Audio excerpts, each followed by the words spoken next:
Sword of Coming, episode 373. Untuk melihat video selengkapnya, sahabat bisa kunjungi playlist yang telah Sabta Novel sediakan. Yuk mari, kita berimajinasi bersama dan masuk ke alur ceritanya.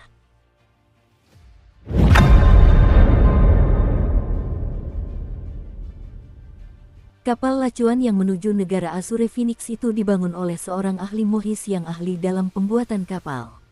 Kapal itu tidak terlalu istimewa di antara sekian banyak kapal di kota Nagatua, dan hanya dapat menampung kurang dari 200 penumpang sekaligus. Kapal ini sebagian besar digunakan untuk mengangkut berbagai produk berharga dari wilayah utara benua botol berharga timur dan wilayah selatan benua daun payung. Namun, pedagang yang memiliki kapal ini hanya menerima produk yang tersisa setelah 5 klan utama kota Nagatua mengambil bagian mereka, sehingga tidak ada produk yang berkualitas tinggi.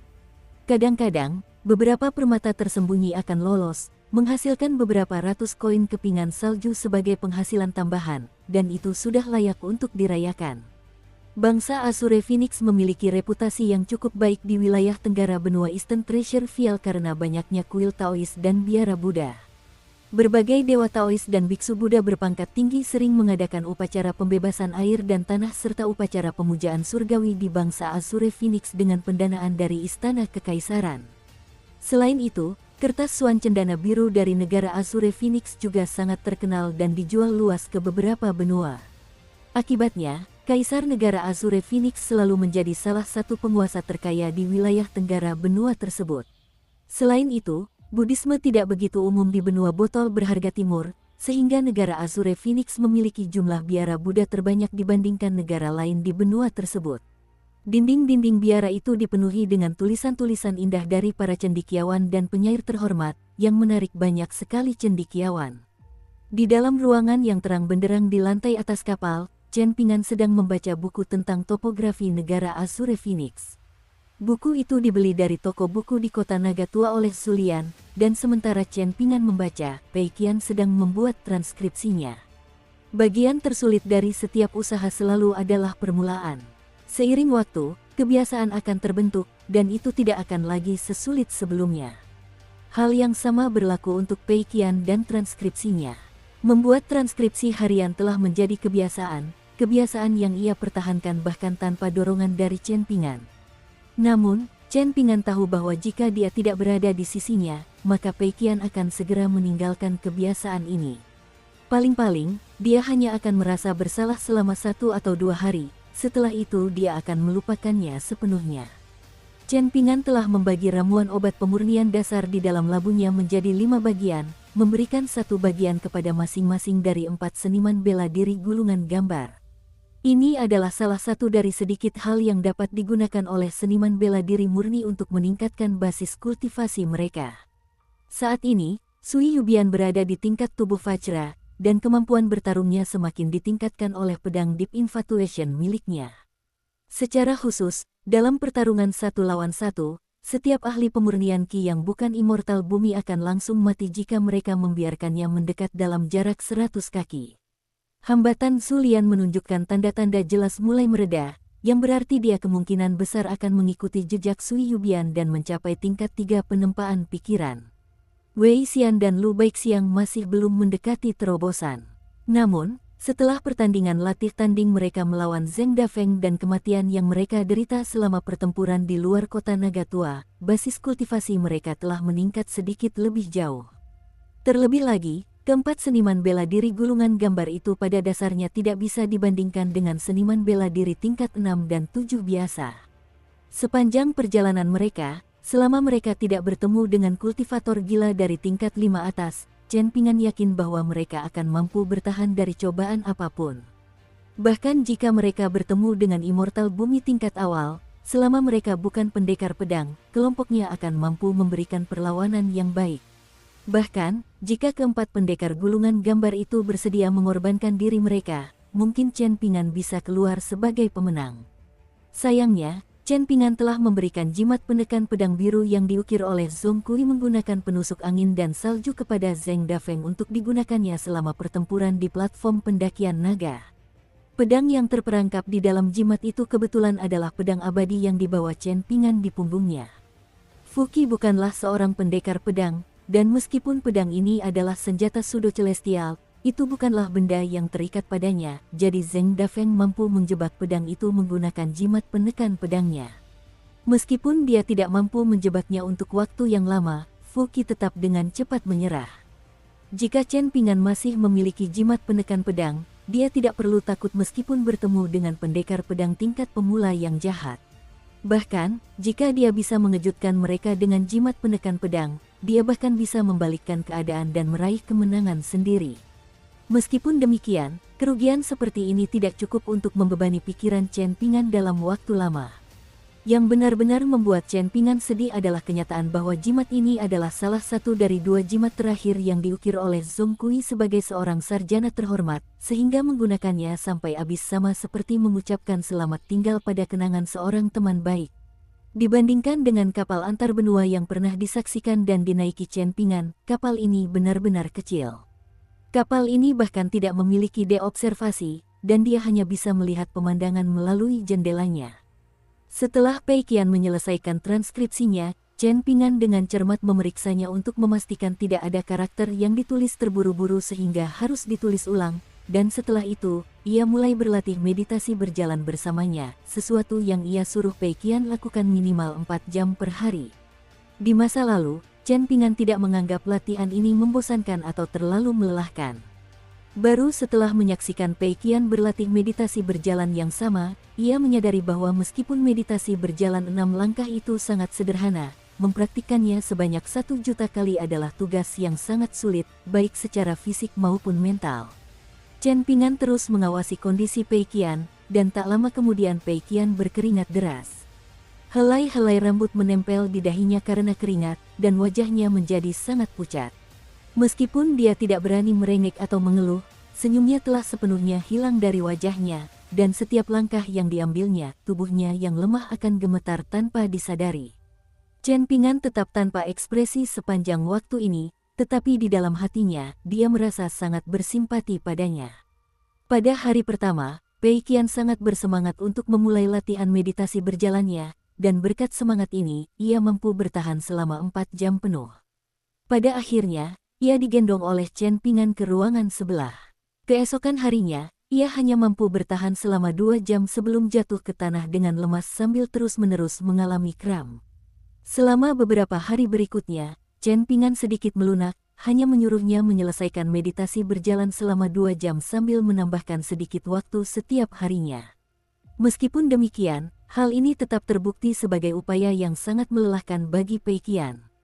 Awalnya, dia masih punya kekuatan untuk melotot ke arah Zulian setiap kali pria itu mengejeknya sambil menontonnya berlatih meditasi berjalan, tetapi setelah itu, dia bahkan tidak punya kekuatan untuk melotot lagi.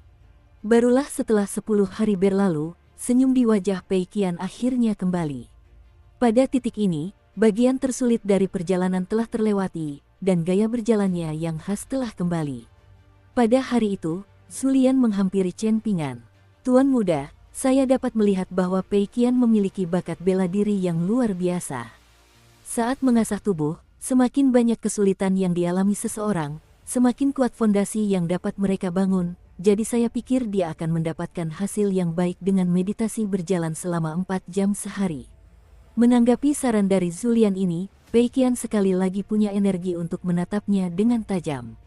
Setelah menyelesaikan meditasi berjalan mereka, keduanya membuka jendela untuk berlatih meditasi berdiri.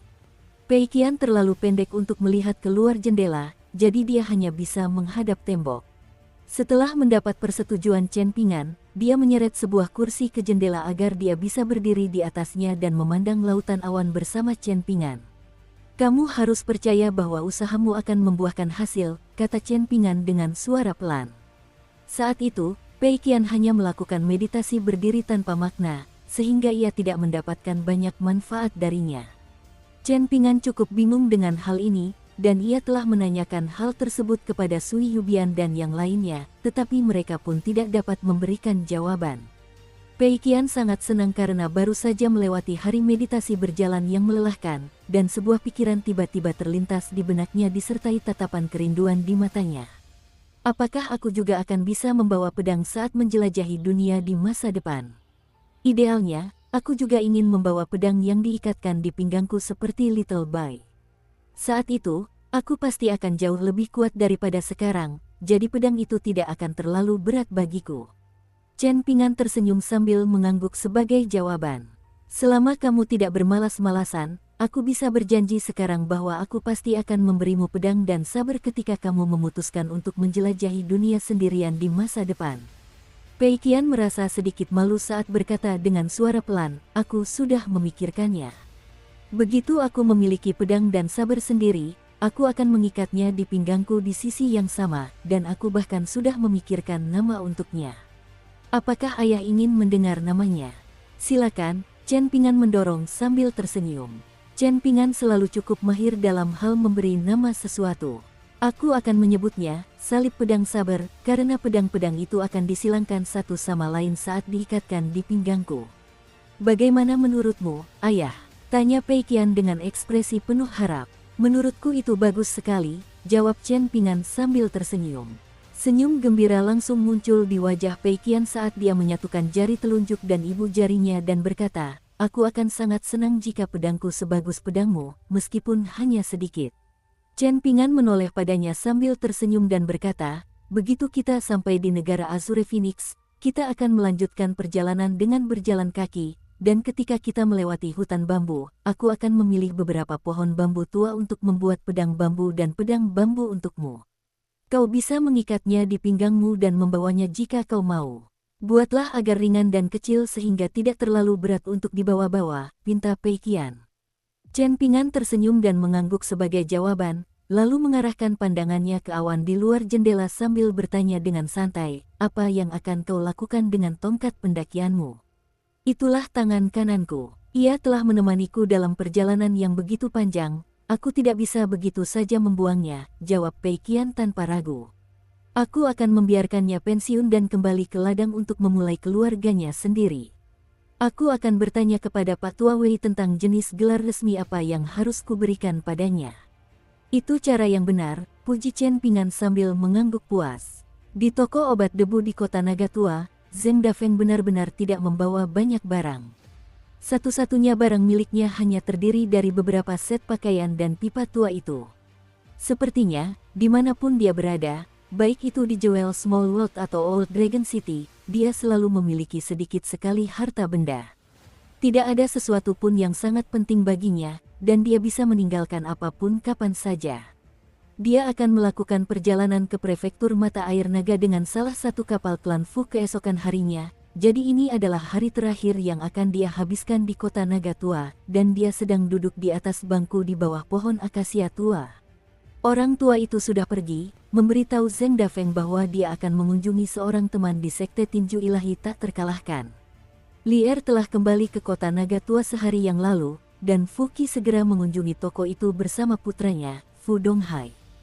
Fu Qi menjelaskan kepada mereka berdua bahwa Fu Donghai adalah pelaku di balik seluruh kekacauan ini, dan Zheng Dafeng hanya perlu memberi perintah, dan dia akan mengizinkan Li Er untuk menghancurkan jembatan keabadian Fu Donghai. Zheng Dafeng bertanya kepada Fu Qi mengapa dia tidak mematahkan jembatan keabadian putranya sendiri sebelum membawanya ke toko. Lagi pula, bukankah itu akan menunjukkan ketulusan yang lebih besar? Fu Qi tidak memberikan tanggapan apapun. Patut dipuji, Fu Donghai adalah pria yang cukup pemberani. Dia tidak hanya tidak memohon belas kasihan, dia bahkan memprovokasi Li Er dengan beberapa ejekan verbal, seolah-olah dia ingin jembatan keabadiannya sendiri dipatahkan. Saat itu, Zheng Dafeng sedang duduk di halaman, menghisap pipanya dengan ekspresi lelah. Jelas sekali, Pak Tua yang telah membuat kesepakatan dengan Kekaisaran Li Agung, klan Fu, dan klan Fan. Begitu pasukan Kekaisaran Li Agung mencapai kota Naga Tua, Fan Junmo akan dapat menjadi Dewa Gunung Agung kedua Kekaisaran Li Agung setelah Weibo, dan sebagai gantinya, yang harus diberikan oleh orang tua yang hanyalah basis kultivasi seni bela diri Zheng Dafeng. Zheng Dafeng tahu bahwa masalah itu sudah selesai, jadi dia hanya menyuruh Fu Qi dan Fu Donghai pergi, karena tidak ingin terlibat lebih jauh dengan mereka. Fu Qi sangat lega mendengar hal itu, dan dia baru saja akan pergi bersama Fu Donghai ketika Li Er tiba-tiba melayangkan pukulan tepat ke dada Fu Donghai. Jembatan keabadiannya bukan hanya putus, tetapi hancur total. Lier menoleh ke Fuki dengan ekspresi acuh tak acuh sambil berkata, menurutku, seorang ayah harus membela anaknya. Fuki mengangkat Fu Donghai yang tak sadarkan diri dari tanah, dan tidak ada sedikit pun kemarahan di wajahnya saat dia tersenyum dan berkata, senang Anda bisa melampiaskan emosi, Tuan Lier. Saya akan kembali ke rumah saya sekarang. Selamat tinggal. Oh, kenapa kau tidak mengantarku ke sana agar aku bisa mengunjungi aula leluhur klan Fumu? Saran Lier sambil tersenyum. Ekspresi Fuki langsung berubah muram begitu mendengar hal itu. Cukup sudah, Lier, Zeng Dafeng menghela napas lelah. Dukung terus channel YouTube Sabta Novel. Tidak lama setelah Fuki pergi bersama Fu Donghai, Lier meninggalkan kota Naga Tua. Zeng Dafeng sedang berjemur di bawah sinar matahari musim semi yang hangat sendirian di bawah pohon akasia, mengenakan jaket katun nyaman yang dibelikan Pei Qian dan yang lainnya untuknya. Wanita yang sudah lama tidak ia temui muncul kembali. Tampaknya ia makan dengan sangat banyak selama liburan tahun baru, dan akibatnya ia menjadi semakin gemuk. Berbeda dengan biasanya yang hanya mondar-mandir di depan Zeng Dafeng, kali ini ia memberanikan diri mendekati mereka, lalu bertanya dengan malu-malu, apakah toko Anda sedang membuka lowongan, Pak Zeng? Zeng Dafeng tersenyum dan menggelengkan kepalanya sebagai jawaban. Aku akan kembali ke kampung halamanku besok. Terlalu sulit untuk mencari nafkah di kota Naga Tua. Wanita itu sangat gemuk, tetapi suaranya sangat merdu dan enak didengar, dan dia bertanya dengan nada kecewa, apakah kamu akan kembali? Kurasa tidak, jawab Zeng Dafeng sambil menggelengkan kepalanya. Bukankah ini kediaman tua peninggalan leluhurmu? Apa yang akan kamu lakukan dengan toko ini? Tanyanya. Zeng Dafeng menahan keinginan untuk tertawa saat menjawab, aku akan membiarkannya saja seperti ini. Ini toko obat debu, jadi kenapa tidak dibiarkan berdebu? Bagaimana kalau kau berikan kuncinya padaku dan aku akan menjaga tempat ini untukmu? Usul wanita itu dengan sedikit rona merah di wajahnya. Akan sangat disayangkan jika tempat ini dibiarkan terbengkalai.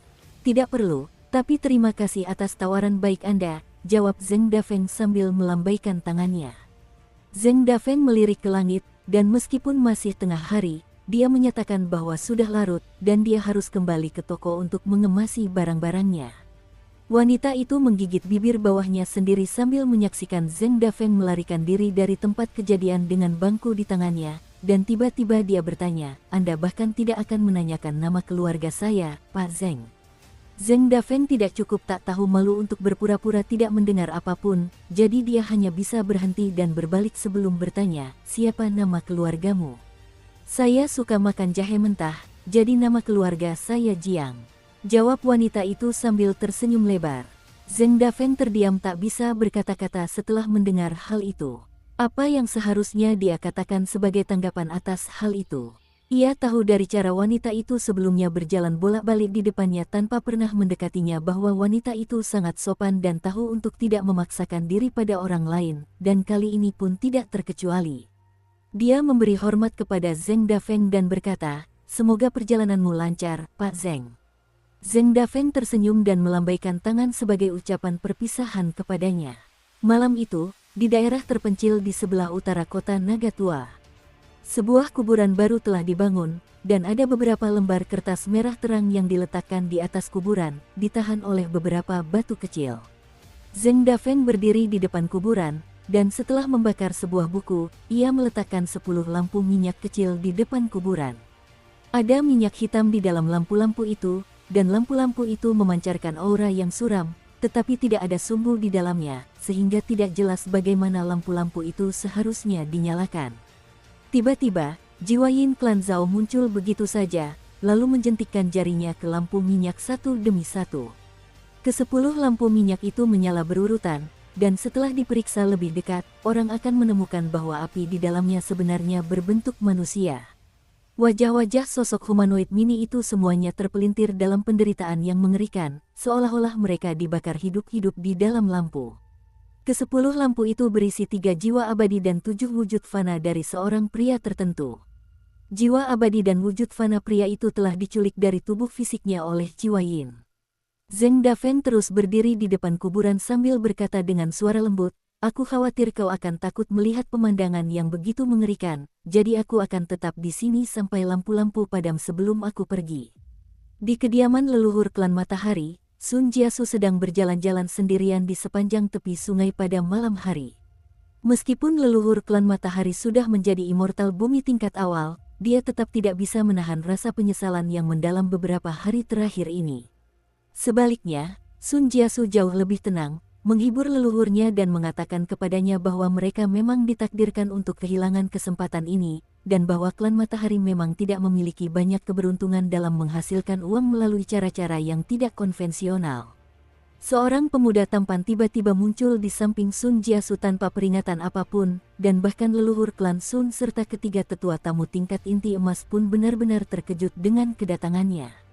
Orang bijak yang sama itulah yang telah membantu Sun Jiasu melepaskan beban di hatinya saat pertemuan terakhir mereka, dan Sun Jiasu segera membungkuk hormat kepadanya sambil menyapa, "Saya menyampaikan salam hormat saya kepada Tuan Fan." Akibat dari rencana jahat yang ia susun terhadap Chen Pingan, Sun Jiasu tidak hanya hampir menjadikan Chen Pingan sebagai musuhnya, tetapi juga hampir kehilangan Liu Baqiao sebagai temannya. Tak lain dan tak bukan, orang bijak yang jauh lebih tua dari penampilannya inilah yang menghampiri Sun Jiasu yang putus asa dan memberinya bimbingan yang dibutuhkan untuk membantunya keluar dari kesulitan. "Kau sedang menempuh jalan yang sudah membawamu sangat jauh. Hanya karena kau tersandung batu dan terjatuh keras, apakah itu berarti kau menempuh jalan yang salah? Hanya karena jalan yang ditempuh Chen Pingan sangat baik, apakah itu berarti jalan yang kau tempuh buruk?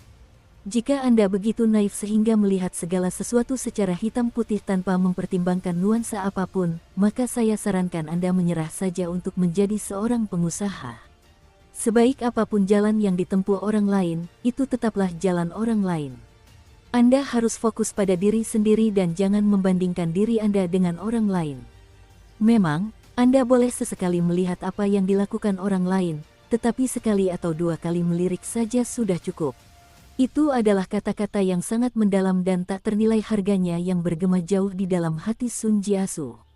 Pria itu hanya memberitahu Sun Jiasu bahwa nama keluarganya adalah Fan, tetapi menurutnya, dia tidak memiliki hubungan dengan klan Fan dari kota Naga Tua. Intuisi Sun Jiasu mengatakan kepadanya bahwa pria itu mengatakan yang sebenarnya. Pria itu tersenyum sambil berkata, "Mulai sekarang, pada dasarnya hanya akan ada 3 klan utama yang tersisa di kota Naga Tua. Salah satunya adalah klan Fu, yang sekarang dimiliki oleh Wang Zhu, yang kedua adalah klan Fan, yang pada dasarnya dimiliki oleh penguasa ilahi lama, dan setengah dari yang terakhir terdiri dari klan Matahari kalian, sementara klan Ding, Fang, dan Hou bergabung untuk mengambil setengah lainnya. Perjalanan ke utara ini akan panjang dan berat, jadi pastikan untuk mempersiapkan diri secara mental." Sun Jiasu mengangguk sebagai jawaban. "Klan Matahari kita pasti tidak akan melewatkan kesempatan langka ini." "Kesempatan langka? Kurasa kau meremehkan betapa besarnya peluang ini," kata pria itu sambil tersenyum. Sun Jiasu sedikit ragu mendengar hal itu, dan sambil merenungkan makna kata-kata tersebut, ia teringat kembali pada hari ketika ia pergi mengantar Chen Pingan secara diam-diam. Tampaknya Chen Pingan baru menyadari keberadaan Sun Jiasu di tengah kerumunan setelah kapal itu terbang ke udara. Ia tidak berpura-pura tidak memperhatikan Sun Jiasu, terlebih lagi, ia mengepalkan tinjunya sebagai salam perpisahan sebelum mengacungkan jempol, sementara Sun Jiasu membalasnya dengan senyum tipis. Di dalam istana kekaisaran dari sebuah kekaisaran yang baru didirikan, sepasang guru dan murid berjalan di antara dua dinding tinggi.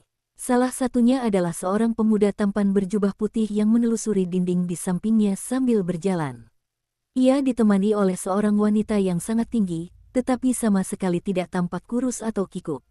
Hal yang paling luar biasa tentang dirinya adalah dia sama sekali tidak memiliki aura. Dia tidak menyatu dengan dunia seperti seorang pemurniki, dan dia juga tidak memiliki aura seorang seniman bela diri murni. Bahkan, dia sama sekali tidak bernapas. Ada sarung pedang yang terikat di pinggangnya, tetapi tidak ada pedang di dalamnya. Dia baru saja mendapatkan sarung bambu yang tampak biasa saja ini beberapa hari yang lalu, dan sarung itu dimaksudkan untuk pedang yang sedang diasahnya di kolam petir di Gunung Stalaktit. Setelah melalui banyak kesulitan, ramuan itu berhasil didapatkan untuknya oleh salah satu pelayannya dari benua ramuan berharga timur. Pemuda berjubah putih itu menoleh padanya sambil tersenyum dan bertanya, "Apakah ini dibeli atau diambil secara paksa, Nyonya?" "Saya diberitahu bahwa itu sudah dibeli," jawab wanita itu dengan acuh tak acuh. Kalau begitu, itu dibeli secara paksa, desah pemuda itu. Wanita itu tersenyum. Jika menurutmu itu bukan cara yang tepat untuk melakukan sesuatu, maka kamu bisa melawannya. Bagaimana aku bisa melawannya? Aku baru seniman bela diri tingkat 5 saat ini, desah pemuda itu dengan pasrah. Tapi kau adalah seniman bela diri tingkat 5 terkuat di dunia, bukan begitu, Cao Qi? Kata wanita itu sambil berhenti di tempatnya. Cao Qi terdiam sejenak, lalu menorehkan ujung kakinya di tanah untuk menggambar sepasang garis pendek, satu di sebelah kiri, dan satu di sebelah kanan. Kemudian dia mengangkat kakinya dan menunjuk garis di sebelah kiri sambil berkata, dalam hal seniman bela diri tingkat kelima, disinilah rata-rata jenius bela diri berada. Lalu dia menunjuk ke garis di sebelah kanan sambil melanjutkan, saya di sini. Lalu dia menunjuk ke sebuah titik tepat di tengah antara kedua garis tersebut sambil menyimpulkan, kurang lebih disinilah para jenius bela diri tingkat 5 paling luar biasa di benua ilahi bumi tengah berada. Wanita itu sama sekali tidak menganggap pernyataan itu arogan. Bahkan, ia merasa Cao Qi terlalu rendah hati. Tiba-tiba, Cao Qi berjongkok dan menggambar garis lain dengan jarinya, garis yang sedikit lebih dekat ke garis di sebelah kanan, lalu berkata, kurasa kira-kira disitulah posisi pria itu sebagai seniman bela diri tingkat kelima. Wanita itu menatap garis baru yang telah digambar Cao Qi, dan dia mengangguk setuju sambil berkata, sepertinya sudah tepat. Saat keduanya sedang berbincang, mereka didekati oleh Qasim terkuat di Kekaisaran, Qasim pemegang segel yang berharap mencapai tingkat abadi, dan ia diikuti oleh sekelompok kepala Qasim yang mengenakan jubah ular piton merah terang. Begitu kelompok Qasim itu melihat keduanya, mereka langsung berhenti sebelum memberi hormat dengan membungkuk, bahkan tidak berani bernapas terlalu keras. Setelah kapal tiba di stasiun feri di perbatasan negara Azure Phoenix, Chen Pingan dan rombongannya berjalan menyusuri jalan yang ramai dan sibuk yang mengarah keluar dari stasiun feri, dan entah mengapa, semua ahli pemurnian Qi dan seniman bela diri yang mereka temui memilih untuk berjalan di sekitar mereka. Hal ini terutama berlaku bagi para kultivator tingkat 5 menengah dengan insting paling tajam dan para seniman bela diri paling berpengalaman dari tingkat 3 penempaan Qi. Semakin tajam intuisi mereka, semakin jelas mereka merasakan tekanan yang tak terlukiskan yang berasal dari kelompok Chen Pingan. Sebagian besar perhatian mereka tertuju pada keempat pendekar pedang gulungan gambar itu, tetapi dari sudut pandang seorang kultivator tingkat inti emas yang telah menyembunyikan auranya sendiri untuk berbaur dengan kerumunan, dia merasa bahwa aura keempatnya jika digabungkan tidak dapat dibandingkan dengan aura pemuda pembawa pedang itu, yang jelas-jelas menderita luka dalam yang cukup parah. Dia bagaikan bulan terang yang bersarang di hamparan bintang.